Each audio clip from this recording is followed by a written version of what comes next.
আসসালামু আলাইকুম। Advanced learning একাডেমির পক্ষ থেকে সবাইকে জানাই শুভেচ্ছা ও অভিনন্দন।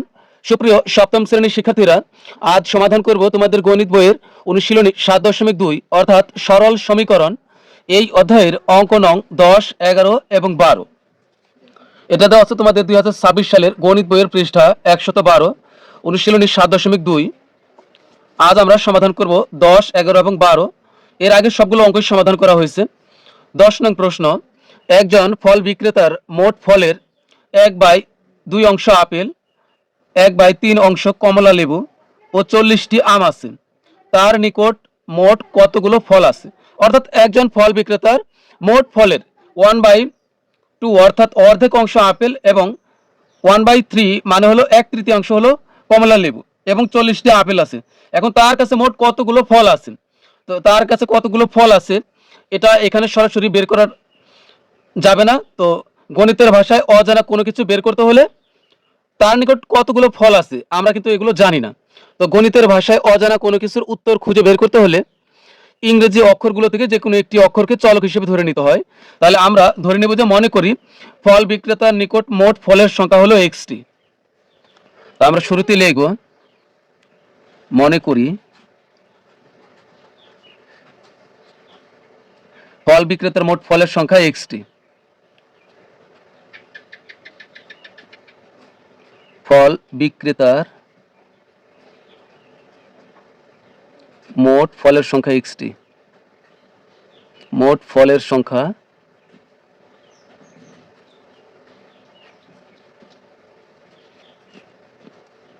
সমান এক্সটি।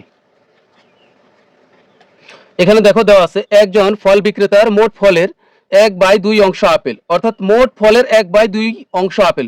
মোট ফল হলো এক্স। তাহলে আপেল আছে, আপেল আছে, সুতরাং আপেল আছে, আপেল আছে মোট ফল কত? মোট ফল হলো এক্স। তাহলে এক্স এর 1/2 অংশ, এখানে দিব অংশ লিখবে এখানে। তাহলে সমান দিয়ে এখানে দেখো এই এক্স আর 1 এর মানে হলো গুণ। এই এক্স আর 1 গুণ করলে এক্সই হবে, অর্থাৎ 1 এর সাথে এক্স গুণ করলে এক্সই হয়। এর মানে হলো গুণ, তাহলে এক্স আর 1 গুণ করলে হবে এক্স আর নিচে হবে 2। তাহলে এখানে লিখবো অংশ। এরপরে হলো যে কমলা লেবু আছে, কমলা লেবু আছে, সুতরাং কমলা লেবু আছে,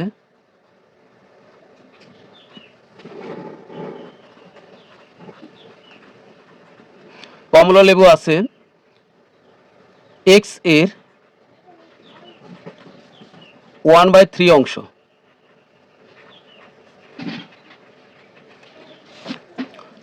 এর মানে হলো গুণ, তাহলে এক্স আর 1 গুণ করলে হবে এক্স আর নিচে থাকবে হলো 3, এত অংশ। পরে এখানে কি আছে দেখো, আর 40টি আম আছে। তো এখানে লিখবো যে এবং আম আছে 40টি, এবং আম আছে 40টি। তাহলে কিন্তু আমরা 3 ধরনের ফলের হিসাব পেলাম। এখন আমরা সবগুলো যোগ করব।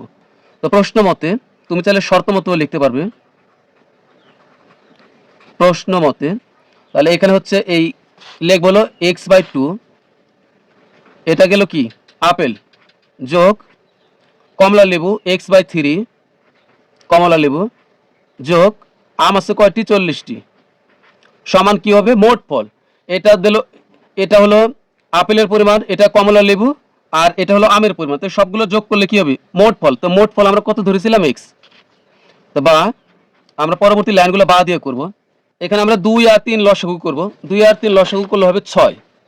এখানে আমরা লসাগু নামাবো হলো 6। এখন এই 2 লসাগুর সাথে হর সবসময় ভাগ হয়। এটা উপরেটা হলো লব আর নিচেটা হলো হর। এই হরের সাথে লসাগু সবসময় ভাগ হয়। তো 2 দ্বারা 6 কে ভাগ করলে হবে 3। এখন এই 3 উপরে x এর সাথে গুণ, তাহলে হবে 3x, যোগের যোগ 3 দ্বারা 6 কে ভাগ করলে হবে 2। এই 2 দ্বারা x কে গুণ করলে হবে 2x। এই প্লাসের প্লাস, এই প্লাসের প্লাস। মনে রাখবো কোনো সংখ্যার নিচে যদি কোনো কিছু না থাকে, এখানে দেখো উপরে এক্স আর নিচের সংখ্যা হলো 3, এখানে উপরে এক্স নিচের সংখ্যা 2, কিন্তু এখানে নিচে কিছুই নাই। নিচে কিছু না থাকলে সরাসরি কোনো সংখ্যা থাকলে তার সাথে আমরা এই লসাগু সরাসরি গুণ করে দিব। তাহলে 6 48 গুণ করলে 4 6 24, তাহলে হবে 240। এই সমানের সমান আর এখানকার এক্স এর এক্স, বা 3 আর 2 যোগ করলে হবে 5x, আর যোগ হবে 240, আর নিচে আছে হলো 6 সমান এক্স এর এক্স। এবার আমরা এই কোনাকুনি গুণ করব, এটা যাবে এদিকে আর এটা যাবে এদিকে, অর্থাৎ এখানে 5x আর 240 এটা যাবে এক্স এর নিচ দিয়ে। এই ধরনের গুণ করতে তোমাদের কাছে অসুবিধা হলে তোমরা চাইলে এর নিচে একটা 1 দিয়ে নিতে পারো, তাহলে এখানে লব হইলো হর হইলো, এখানে লব আছে হর আছে, এবার কিন্তু গুণ করতে আর কোনো অসুবিধা নেই। তাহলে 5x প্লাস 240 এটা আগে 1 এর সাথে গুণ করলে এটা যা আছে তাই থাকবে, মানে 1 দ্বারা কোনো কিছুর সাথে গুণ করলে কোনো পরিবর্তন না। তাহলে 5x প্লাস হলো 240 আর x এর সাথে 6 গুণ এই x এর সাথে গুণ হবে 6, তাহলে 6 এর x গুণ করলে হবে 6x। আমরা x গুলো সব এক পাশে নিয়ে আসি, এখানে হলো 5x আর ওই পাশের এটা হলো 6x, সমান এর পাশে আনলে হবে -6x, সমান এখানে আছে কত 240, আমরা ওই পাশে পাঠিয়ে দিলে হবে -240। তো এবার আমরা এই 6x থেকে 5x বিয়োগ করব, কারণ এটা বিয়োগের আর এটা হলো যোগের। তো 6টা x থেকে 5টা x বিয়োগ করলে হবে একটা x, কিন্তু এই 6 বড়, এখানে 6 চিহ্ন কি বিয়োগ, তাহলে এই বিয়োগটা সামনে বসবে। তা আমি আবার বলতেছি, এটা হলো +x আর এটা হলো -x, তো দুই ধরনের চিহ্ন হলে বিয়োগ করতে হবে। তো 6টা x থেকে 5টা x বিয়োগ করলে থাকবে একটা x। এখন বড় কি, বড় হলো 6, তো 6 এর চিহ্ন বিয়োগ, তাহলে এখানে বিয়োগ দিব, আর ওই পাশে থাকতেছে কত 240। তো সমানের দুই পাশে একই জিনিস থাকলে কেটে দেওয়া যায়, এই মাইনাস আর এই মাইনাস আমরা কেটে দিতে পারবো। তো সুতরাং x সমান থাকবে হলো 240। আমাদের কাছে চাইছে যে তার কাছে মোট কতগুলো ফল আছে, তো লিখবো সুতরাং তার কাছে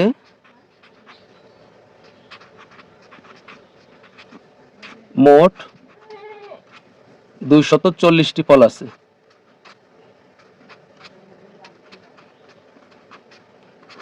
এটাই হলো উত্তর। এই জায়গাটা দেখো আরেকটু পরিষ্কার করে দিচ্ছি। তো এখানে আছে কি 6 আছে কি অবস্থায়, ভাগ আকারে আছে, কারণ নিচে থাকা মানে ভাগ।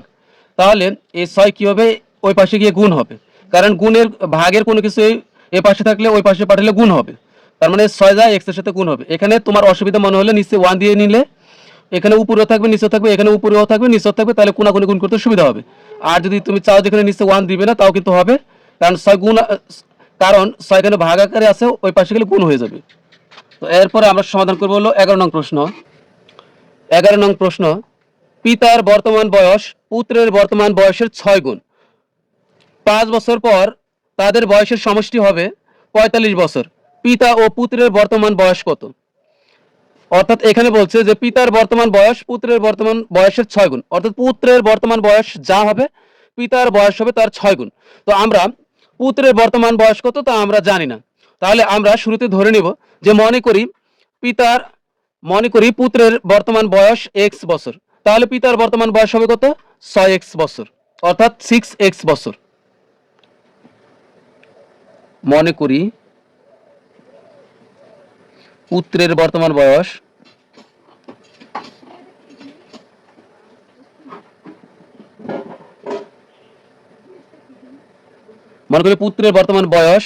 সমান হলো x বছর, সুতরাং পিতার বর্তমান বয়স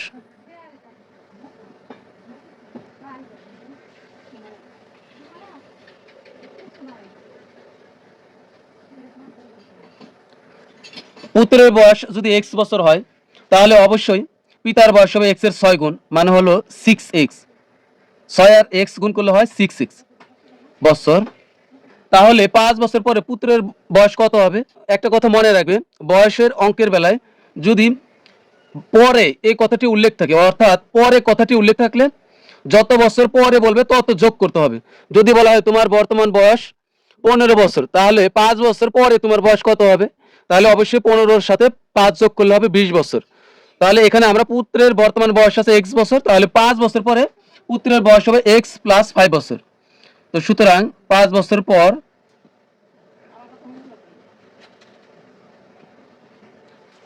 পুত্রের বয়স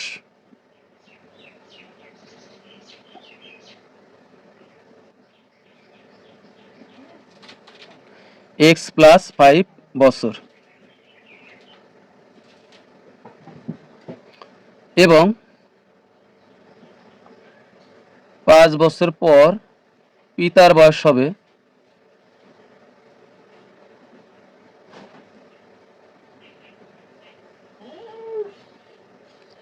পিতার বয়স হবে 6x প্লাস, কারণ পিতার বর্তমান বয়স হলো 6x বছর, তাহলে এই বর্তমান বয়সের সাথে পরের 5 বছর যোগ করতে হবে, তাহলে 6x প্লাস 5 বছর হবে। এখন বলছে যে 5 বছর পর এই দুইটা বয়স যোগ করলে, অর্থাৎ পুত্রের বয়স আর পিতার বয়স সের সমষ্টি হবে 45 বছর, সমষ্টি মানে যোগফল, তাহলে এইটা যোগ এইটা সমান হবে 45। তাহলে এখানে লিখবো প্রশ্ন মতে সমীকরণের অঙ্ক এটি, এই অনুশীলনীর সব, তাহলে এখানে কিন্তু প্রত্যেকটা অঙ্কে আমাদের শর্ত মতে বা প্রশ্ন মতে এটি লিখতেই হবে। তাহলে প্রশ্ন মতে পুত্রের বয়স এক্স প্লাস 5 যোগ পিতার বয়স 6x প্লাস 5 আমরা যোগ করলে হবে কত, 45 বছর, সমষ্টি যে 45 বছর দেওয়াই আছে, বা এই এক্স আর এক্স যোগ করবো আর সংখ্যার সংখ্যা যোগ করবো, তো একটা এক্স আর 6টা এক্স যোগ করলে হবে 7টা এক্স, আর 5 আর 5 যোগ করলে হবে 10, সংখ্যা আর সংখ্যা যোগ করলে 10 হয়, সমান হলো এখানে হলো 45। বা আমরা এই ধরনের অঙ্কের বেলা শুধুমাত্র এক্স গুলো সমানের বাম দিকে রাখবো আর সংখ্যাগুলো সমানের ডান দিকে পাঠিয়ে দিব, তাহলে এখানে হবে 7x আর ওই পাশে আছে কত, 45। আমরা আগের অঙ্কগুলোতে করেছি সমানের এই পাশ থেকে প্লাস চিহ্নযুক্ত কোনো সংখ্যা বা অক্ষর ওই পাশে গেলে তার আগে মাইনাস হবে, তাহলে আবার মাইনাস চিহ্নযুক্ত কোনো সংখ্যা বা অক্ষর ওই পাশে গেলে প্লাস হবে, তাহলে এটার আগে 10 এর আগে প্লাস আছে ওই পাশে গেলে হয়ে যাবে -10। বা 7x 45 থেকে 10 ভাগ 45 থেকে 10 বিয়োগ করলে হবে 35। বা 7 এর সাথে কিন্তু x গুণ আকারে আছে, তুমি চাইলে এখানে একবারে x সমান 5 7 35 লিখতে পারো অথবা ভাগ করলে হবে, তো এখানে 7 এর সাথে x বা x এর সাথে 7 গুণ আকারে আছে, তাহলে আমরা x রেখে দিলাম, 7 যেহেতু 7 গুণ আকারে আছে তাহলে ওই পাশে গেলে ভাগ হবে, ভাগ মানে নিচে চলে যাওয়া, এখানে আছে 35, এই 35 এর নিচে 7 চলে যাবে, নিচে যাওয়া মানে ভাগ হয়ে যাওয়া, তো 7 দ্বারা 35 কে ভাগ করলে হবে 5 7 35, তো সুতরাং x সমান হবে 7 দ্বারা 35 কে ভাগ করলে হবে 5। তুমি চাইলে কিন্তু এখানে কাটতেও পারো, আবার না কাটলেও সমস্যা নেই, তাহলে তুমি কিন্তু বিষয়টা এইভাবেও তুমি লিখতে পারবে। দেখো এখানে আছে কি, এই 7x সমান হলো 35, তুমি যদি ভাগ করতে হবে এমন কোনো কথা নেই, তুমি এখানেও করতে পারো, সুতরাং x সমান 7 দ্বারা 35 কে ভাগ করলে 5, তুমি এখানে x সমান 5 লিখলেও হবে, একবারে যে নিচে নিয়ে বসাইতে হবে 7 কে এমন কোনো কথা নেই, তাহলে সুতরাং x সমান হলো 5 বছর, x সমান হলো 5, তাহলে x সমান কি ধরেছিলাম, পুত্রের বর্তমান বয়স সমান হলো x বছর, তাহলে x এর মান পেলাম আমরা 5, তো সুতরাং পুত্রের বর্তমান বয়স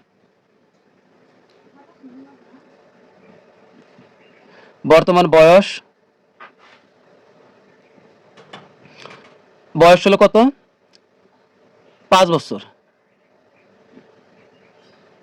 পিতার বর্তমান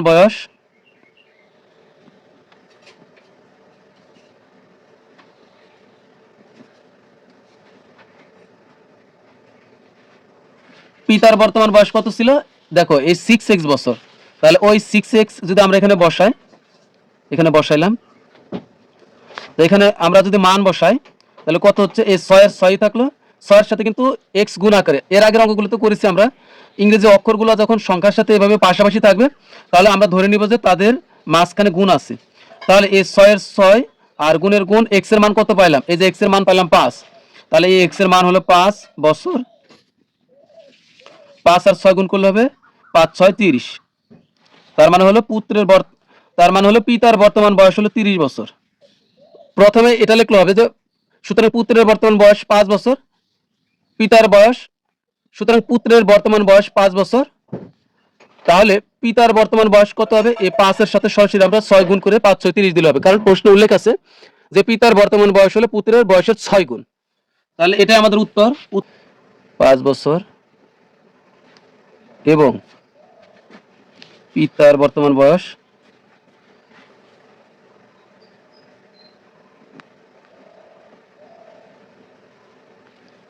30 বছর। 12 নং প্রশ্ন, সারা ও সাবার বয়সের অনুপাত 2:3, তাদের দুইজনের বয়সের সমষ্টি 30 বছর হলে কার বয়স কত? তো এখানে দেওয়া আছে কি সারা আর সাবার বয়সের অনুপাত হলো 2:3, এটাকে আমরা ইস্টুও পড়তে পারবো। তাহলে আর তাদের বয়সের যোগফল হলো 30 বছর, তার বয়স কত? তো এখানে আমরা শুরুতে লিখবো যে দেওয়া আছে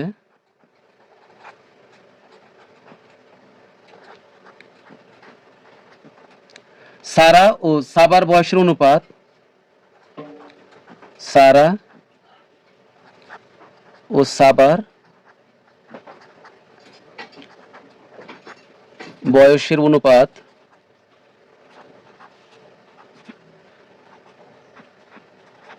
সমান হলো 2:3। এটাকে আমরা অনুপাত পড়তে পারবো অথবা ইস্টু পড়লে হবে। তো মনে করি এই সমীকরণের অঙ্ক অর্থাৎ এই 7.2 এর সবগুলো অঙ্ক সমাধান করার জন্য আমরা চলক হিসেবে এক্স কে ধরে নিব, অথবা অন্য যে কোনো ইংরেজি অক্ষর ধরে নিলেই হবে, কিন্তু চলক একটা ধরতেই হবে। এক্স ধরতে পারো, ওয়াই ধরতে পারো, যে কোনো অক্ষর ধরলে হবে। তো মনে করি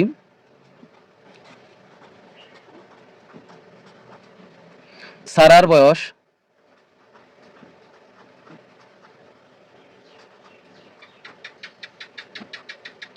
সমান হলো 2, এখানে 2 আছে, 2 এর পাশে আমরা এক্স লাগাই দেব চলক হিসেবে, 2x বছর। এবং সাবার বয়স না, সারার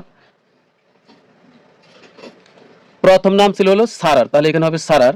মনে করি সারার বয়স 2x বছর এবং সাবার পরের নাম হলো সাবার, তো সাবার বয়স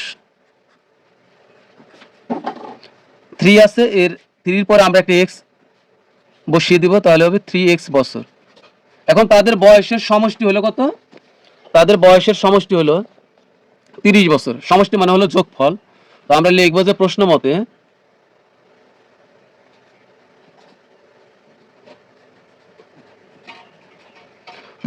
হলো এই 2x আর প্লাস 3x সমান হলো 30 বছর। তো এরপরে আমরা এই 2টা x আর 3টা x যোগ করলে হবে 5x সমান হলো ওই পাশে আছে 30। তো বা আমরা জানি ইংরেজি অক্ষরের সাথে সংখ্যা এভাবে গুণ আকারে থাকলে না, আমরা জানি কি ইংরেজি অক্ষরের সাথে সংখ্যা এভাবে পাশাপাশি থাকলে তাদের মাঝের সম্পর্ক হলো গুণের সম্পর্ক। অর্থাৎ 5 আর x গুণ করলে হলো 5 আর x গুণ করলে হবে 5x, অর্থাৎ 5 আর x গুণ আকারে আছে। তো আমরা সমীকরণে অঙ্ক করেছি গুণের কোনো কিছু ওই পাশে গেলে ভাগ হয়ে যাবে বা নিচে চলে যাবে। তাহলে এখানে দেখো আমরা যদি x রেখে দিই, তাহলে x রাখলাম আর ওই পাশে আছে কত 30, আর 5 গুণ অবস্থা আছে ওই পাশে গেলে ভাগ হয়ে যাবে, তাহলে হবে 5 নিচে চলে যাবে। সুতরাং x সমান তাহলে কত হবে, 5 দ্বারা 30 কে ভাগ করলে 5 6 30, অর্থাৎ 6 বছর। এটা কার? তুমি অথবা এটাও করলে হবে, তুমি যদি এই লাইনটা না করে সরাসরি x সমান 5 দ্বারা এখান থেকে ভাগ করলে 5 6 30, তাহলে এখানে 6 হবে। তুমি এই যে এই লাইনটা যদি না করো তাও কিন্তু হবে। এগুলো তোমরা আরো বড় হলে ঠিকই বুঝতে পারবে। এখানে আমরা কি পেলাম, x এর মান পেলাম 6। তাহলে এই সারার বয়স কত, 2x, অর্থাৎ 2 এর সাথে x আছে। তাহলে আমরা লিখব যে সুতরাং সারার বয়স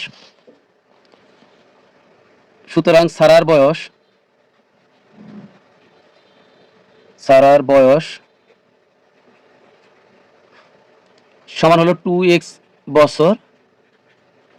তাহলে এই 2 এর 2ই থাকলো, 2 এর সাথে কিন্তু x গুণ অবস্থা আছে, তাহলে গুণ x এর মান কত পেলাম, যে x সমান হলো 6, 6 বছর সমান তাহলে কত হবে 12 বছর, 6 দুগুণে 12। এবং সাবার বয়স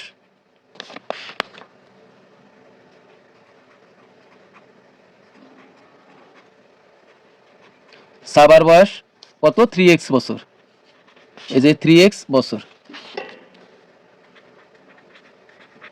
এখন এই 3 সাথে x গুণ অবস্থা আছে, তাহলে গুণ x এর মান হলো 6 সমান 3 আর 6 গুণ করলে হবে 318 বছর।